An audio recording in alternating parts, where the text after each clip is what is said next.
नमस्कार, स्वागत है आपका अपने इस चैनल में। आज हम देखने वाले हैं व्हाइट डिस्चार्ज। तो ये व्हाइट डिस्चार्ज क्या होता है?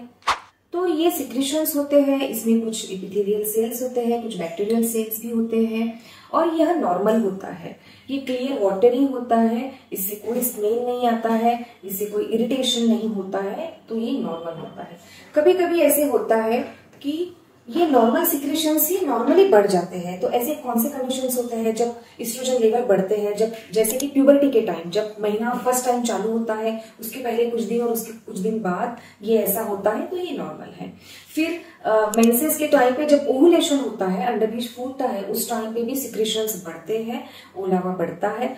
और महीना आने के 8-10 दिन पहले भी एस्ट्रोजन लेवल हाई होने की वजह से सिक्रेशंस बढ़ जाते हैं। तो ये वेट डेज होते हैं। फिर प्रेगनेंसी में भी जो डिस्चार्ज होता है वो बढ़ता है हार्मोन्स की वजह से। और ड्यूरिंग सेक्सुअल इंटरकोर्स संबंध जब रहता है उस टाइम पे भी सिक्रेशंस बढ़ते हैं, तो ये नॉर्मल कंडीशन है। कभी कभी फिजियोलॉजिकली सर्वाइकल कंडीशंस की वजह से भी डिस्चार्ज बढ़ता है, कि जैसे कि सर्वाइकल इरोजन है, सर्वाइकल पॉलिप है, सर्विसाइटिस है, ऐसी कंडीशंस में भी डिस्चार्ज बढ़ता है। इसमें से जो भी पैथोलॉजिकल कंडीशंस है उसको ट्रीटमेंट लेना बहुत जरूरी होता है। वजाइनल कॉजेस में आता है कि जैसे सेकेंडरी टू पेल्विक कंजेशन, जैसे पेल्विक इन्फ्लेमेटरी डिसीजेस है, प्रोलैप्स है, जब बच्चेदानी बाहर निकलती है तो उस वजह से भी व्हाइट डिस्चार्ज बढ़ता है। या फिर कोई महिला अगर गर्भनिरोधक गोलियां लेती है तो उनका भी व्हाइट डिस्चार्ज कभी कभी बढ़ता है। तो ये सब नॉर्मल कंडीशंस है। इसमें से सर्वाइकल इरोजन, पीआईडी और सर्वाइकल पॉलिप, ये चीजों के लिए ट्रीटमेंट लेना जरूरी है। बाकी कंडीशंस में अपने आप ये सब ठीक हो जाता है जैसे दिन बढ़ते हैं। फिर आता है कि अदर जो कंडीशंस है उसमें व्हाइट डिस्चार्ज कैसे होता है, तो वो एक्सेसिव अमाउंट में होता है, उसका कलर अलग होता है, कभी येलो होता है कॉज के अनुसार, कभी ग्रीनिश होता है, कभी बहुत ज्यादा वाटरी होता है, कभी ब्लड स्टेन होता है, कभी कर्डी व्हाइट होता है, फिर कभी कभी बहुत पतला होता है, कभी गाढ़ा होता है, कभी कभी दही के जैसे ऐसा होता है। उसको स्मेल आता है और उसके साथ ही वो इरिटेटेड रहता है, स्क्रैचिंग होता है, ईचिंग होता है, कभी कभी बर्निंग होता है। उसके साथ यूरिनरी सिम्टम्स भी रहते हैं, बार बार पेशाब को जाना पड़ता है, पेशाब में जलन होती है और कभी कभी पार्टनर को भी जलन होती है और तकलीफ होती है। अगर ऐसा होता है तो आपको क्या करना है? घर पे आप ट्रीटमेंट ले सकते हैं क्या? तो बिल्कुल नहीं। इस कंडीशंस में बिल्कुल घर पे ट्रीटमेंट लेना नहीं है। इसका क्या कारण है, ये क्यों होता है, वो जान के ही ट्रीटमेंट लेना है, डॉक्टर को जाके तुरंत दिखाना है। तो ऐसा मैं क्यों बोल रही हूँ, क्योंकि इसके आगे आप इसके कॉजेस देखो कि क्या कारण होते हैं। तो हमने ये इन्फेक्टिव कॉजेस देखा कि बैक्टीरियल इन्फेक्शन है, फंगल इन्फेक्शन है, सेक्सुअली ट्रांसमिटेड इन्फेक्शन है। तो बैक्टीरियल इन्फेक्शन को, फंगल इन्फेक्शन को, ये सब चीजों को हम एक ही ट्रीटमेंट नहीं दे पाते हैं, तो इसीलिए स्पेसिफिक ट्रीटमेंट रहता है, इसीलिए डॉक्टर को दिखाना बहुत जरूरी होता है। फिर आगे जाके कुछ कैंसरस लीजन भी होते हैं जो हम इंस्पेक्शन नीचे से चेक करने के बाद ही हमें पता चलता है, तो आपको गायनेकोलॉजिस्ट को ही दिखाना है। कैंसरस लीजन जो होते हैं, जैसे कि सर्वाइकल कैंसर है, एंडोमेट्रियल कैंसर है, वजाइनल कैंसर है, ये कुछ है क्या, उसके कुछ प्री कैंसरस लीजन्स है क्या, ये भी हमें इसमें पता चलता है और उसके भी यही लक्षण होते हैं। फिर उसके बाद फॉरेन बॉडी, अगर वजाइना में कुछ फॉरेन बॉडी रह गई है, जैसे कि बच्चों में कभी कभी ऐसे होता है तो उसमें बहुत कॉपियस डिस्चार्ज होता है, उसको स्मेल होता है, या फिर फॉरगटन पेस्ट्रीज होते हैं, वो भूल जाते हैं जो वजाइना में होती है, उसकी वजह से भी होता है। या फिर डिलीवरी के बाद फॉरगटन कभी गॉज पीस भूल जाता है, रह जाता है, या कभी गॉज रह जाता है, कॉटन रह जाता है, उसकी वजह से भी बहुत ज्यादा सिक्रेशंस और इन्फेक्शन होता है।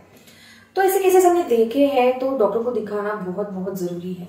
और कभी कभी एलर्जी की वजह से भी ऐसे होता है कि फर्स्ट टाइम कंडोम इस्तेमाल किया या दूसरे तरीके का कंडोम इस्तेमाल किया, उसकी वजह से एलर्जी हुई है और डिस्चार्ज होना चालू हो गया। कुछ स्प्रे इस्तेमाल किया, कोई सोप इस्तेमाल किया नीचे से, या कोई डिटर्जेंट इस्तेमाल किया, पाउडर इस्तेमाल किया, उसकी एलर्जी हो गई है, उसकी वजह से इचिंग हो रहा है, व्हाइट डिस्चार्ज हो रहा है, तो ये देखना है और ये यूजुअली अवॉइड करना है।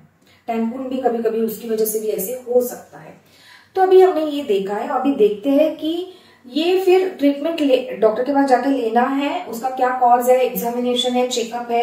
कभी कभी डायबिटीज, बहुत बार डायबिटीज पेशेंट्स को ये तकलीफ होती है, इन्फेक्शन होता है, तो शुगर कंट्रोल में रखना बहुत जरूरी होता है। अपना शुगर चेक करवा के लीजिए और ये ऐसा फिर बार बार नहीं हो, इसलिए फिर क्या करना चाहिए, तो जैसे कुछ भी हो गया है तो तुरंत एंटीबायोटिक नहीं लेना चाहिए, उसकी वजह से अपना बैक्टीरियल फ्लोरा अल्टर होता है और इन्फेक्शन पर प्रोन रहते हैं। और अपना जनरल हेल्थ कंडीशन अच्छा होना चाहिए, जैसे कि एनीमिया करेक्ट कर लेना चाहिए, प्रोटीन रिच डाइट हमारा होना चाहिए, फ्रूट्स बहुत ज्यादा लेने चाहिए। और ये कंडीशन के लिए मैं बोलूंगी कि दही कर्ड जो होता है वो बहुत अपने इसमें रहना चाहिए। फिर हाइजीन अपना कैसे होना चाहिए, तो हाइजीन में जो अपना वजाइनल वॉश जो है या फिर नीचे का जो वॉश है दिन में एक बार मैक्सिमम 2 बार आप कर सकते हैं। अंदर से वजाइनल वॉश जो है वो यूजुअली नहीं करना चाहिए, जिनको आदत होती है वार्म वाटर से वो आप कर सकते हैं, या फिर माइल्ड सोप अगर आपको चाहिए तो, अदरवाइज नहीं इस्तेमाल करना चाहिए। वजाइनल डाउचिंग भी ज्यादा नहीं करना चाहिए। फिर वॉश हम जब करते हैं तो ऊपर से नीचे की तरह करना है, यानी यूरिन जब जहां से हम करते हैं तो ऊपर की जगह से नीचे की तरफ, संडास की जगह की तरफ आना चाहिए। वहां तक हाथ लेके नहीं जाना है, लेकिन डायरेक्शन ऐसा होना चाहिए। और फिर से नीचे से ऊपर ऐसे नहीं करना है, ऊपर से नीचे करना है, हाथ निकाल देना है बस। क्योंकि अगर हम नीचे से ऊपर जाते हैं तो लैट्रिन के वहां पे जो इन्फेक्शन होता है वो इन्फेक्शन वो जंतु वजाइना में या फिर यूरिन में इन्फेक्शन कॉज कर सकते हैं। फिर गारमेंट्स कैसे पहनने हैं, तो लूज कॉटन गारमेंट्स पहनने हैं। नहाने के बाद साफ करना है और ड्राई करना है। सब ड्राई होने के बाद ही गारमेंट्स पहनने हैं। फिर अब महीना जब आता है तो पैड, सेंटेड पैड इस्तेमाल नहीं करना है। कोई पैड से एलर्जी होता है तो कॉटन के पैड इस्तेमाल करिए। लोकिया पैड करके आता है वो जो मार्केट में अवेलेबल है। और पैड हर 3-4 घंटे में आपको चेंज करना है। फिर आपको अगर कुछ एलर्जी होती है तो वो जिससे भी एलर्जी हो रही है वो आपको इस्तेमाल नहीं करना है, बंद करना है। यूजुअली ऐसी आदत ही नहीं डालनी है। फिर जो हमें इचिंग होता है तो वो जो इचिंग होता है फिर हम फिर से स्क्रैच करते हैं, इचिंग होता है, स्क्रैच करते हैं। ये साइकिल जल्दी से जल्दी ब्रेक करना है, नहीं तो फिर रीजन्स बढ़ते जाएंगे और उसमें बैक्टीरियल इन्फेक्शन होते और सुपर इम्पोज इन्फेक्शन हो सकता है। तो ये स्टॉप करना है और जल्दी उसके लिए ट्रीटमेंट लेना है, उसको स्क्रैच नहीं करना है। फिर हेयर का कैसे करना है, तो हेयर जो है फॉलिकल से पूरा निकालना नहीं है, उसको आपको ट्रिम करना है पूरा। आपको जो शेविंग करते हैं या केमिकल इस्तेमाल करते हैं वो इस्तेमाल नहीं करना है। तो ये हमने देखा है कि क्या करना चाहिए, क्या नहीं करना चाहिए, कौन से कंडीशन में डॉक्टर के पास जाना है।